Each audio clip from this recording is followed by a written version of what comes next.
ଆପଣଙ୍କ ଟିଭି ଓଡ଼ିଶା ମାଟିର ବାସ୍ନା। ବର୍ତ୍ତମାନ ସମୟରେ ଚଳଚ୍ଚିତ୍ର ଜଗତ ପାଇଁ ଯାହା ଗୋଟିଏ ଦୁଃଖଦାୟୀ ଖବର ସାମ୍ନାକୁ ଆସିଛି। ଏହି ପ୍ରସିଦ୍ଧ ଅଭିନେତାଙ୍କ ପରଲୋକରେ ଅନେକ କଳାକାର ଦୁଃଖ ପ୍ରକାଶ କରିଛନ୍ତି ଏବଂ ଚଳଚ୍ଚିତ୍ର ଜଗତରେ ଶୋକର ଲହରୀ ଖେଳିଯାଇଛି।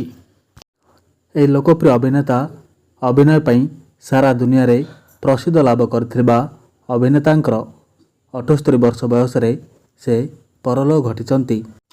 ଏହି କିଛି ବର୍ଷ ହେଲା ଆମକୁ ଛାଡ଼ି ଅନେକ କଳାକାର ବିଦାୟ ନେଇ ସାରିଲେଣି।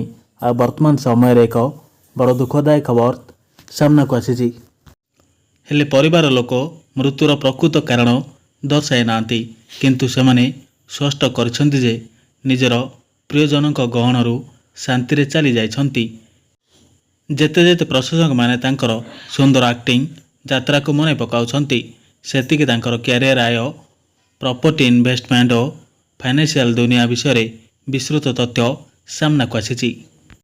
1971 ମସିହାରେ ଟେଲିଭିଜନ ପାଇଁ ତାଙ୍କୁ ପ୍ରଥମ ଅଭିନୟର ସୁଯୋଗ ମିଳିଥିଲା।